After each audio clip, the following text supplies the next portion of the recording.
Audiência de custódia, vamos para o Glauber Braga, já que eles são contrários ao meu projeto para acabar com a audiência de custódia, inclusive uma ideia da ONU, que foi implementada no Brasil através do CNJ, não foi através do Congresso, não. É por isso que o meu projeto é um PDL, não é um PL, um projeto de lei. É um projeto de decreto legislativo para derrubar a resolução do CNJ. Deputado Glauber, o senhor defende a audiência de custódia. Quando um criminoso reincidente é solto e volta a roubar ou matar, o senhor se sente corresponsável por esse resultado ou a culpa nunca é de vocês que defendem esse sistema? 5 minutos. 60% das audiências de custódia se convertem a prisão em flagrante em prisões preventivas. Esses são os dados consolidados dos mais variados institutos que fazem esse acompanhamento, inclusive o próprio CNJ. A audiência de custódia ela serve para quê?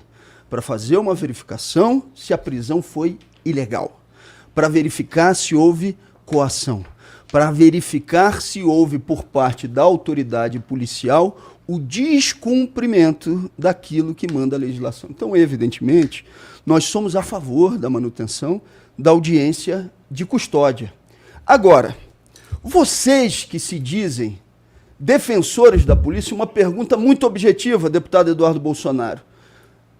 No período do governo de Jair Bolsonaro, nos 4 anos, qual foi o percentual de aumento para a Polícia Federal nos 4 anos?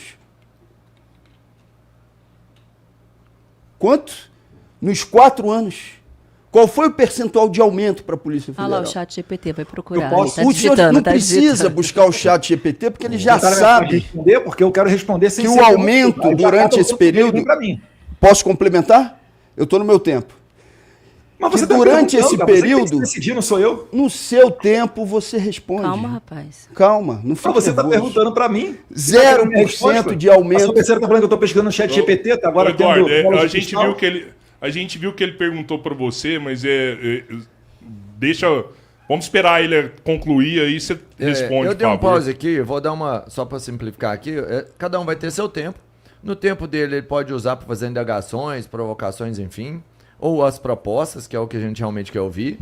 E aí, no seu tempo, você responde. Se ele quiser gastar o tempo dele perguntando, enfim, mas o tempo é dele. Importante, Glauber, você sinalizar se você quer que ele responda no seu tempo, que realmente foi uma pergunta direta para o Eduardo. Ele vai ter o tempo de réplica e ele pode fazer essa resposta na réplica, porque ele tem 3 minutos para fazer isso. Vou seguir, então, o tempo.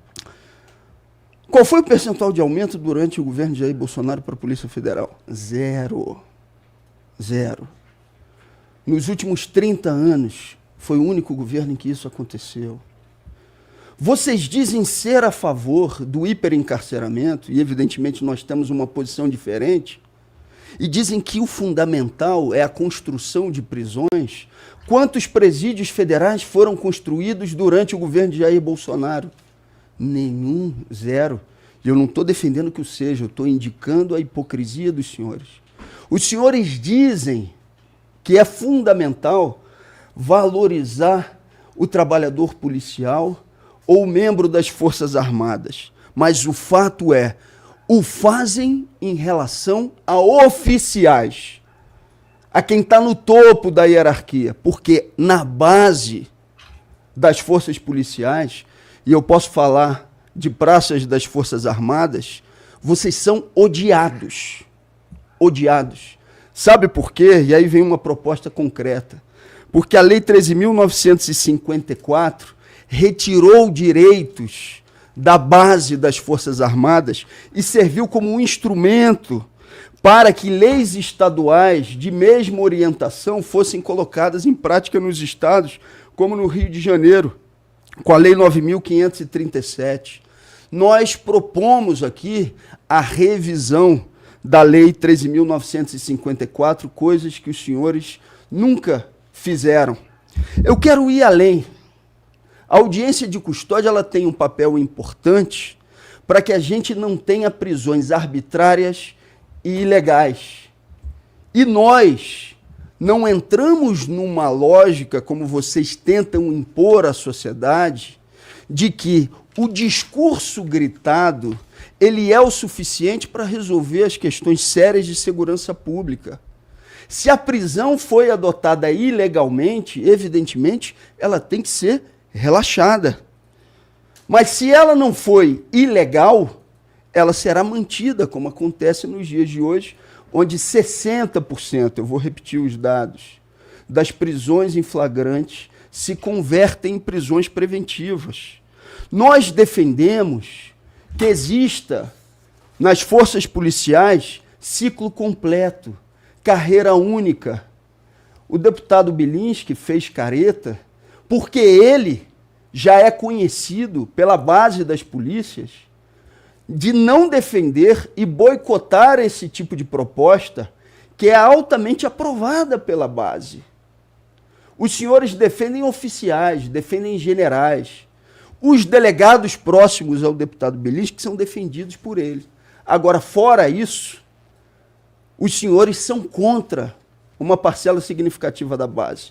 Sim, tem que manter, respondendo a pergunta, tem que manter audiência de custódia. Combinado com isso, tem que fazer a alteração da Lei 13.954, tem que alterar a Lei 9.537 e tem que também arquivar o projeto que vocês defendem, ou pelo menos os aliados de vocês defendem, como fizeram na Comissão de Segurança Pública, de ampliação da privatização das unidades prisionais. Ou vão dizer que os seus aliados não o defendem? Deu tempo, hein, Glauber? 3 minutos, Bilinski e Eduardo Bolsonaro. Vou falar rapidamente aqui.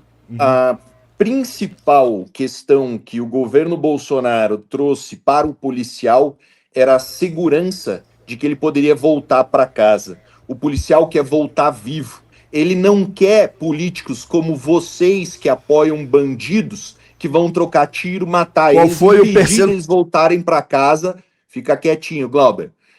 Eles não querem, os policiais não querem políticos como vocês que apoiam bandidos, bandidos que depois vão trocar tiro com eles, tá? Nós temos certeza absoluta do apoio dos policiais para a nossa política de segurança pública. Eduardo. Olha, realmente, não deu para fazer tudo o que a gente gostaria. A gente tinha vocês no Congresso indo contra todas as propostas e também pegamos 3 anos de pandemia. Pegamos o início de uma guerra na Europa que impactou o mundo inteiro.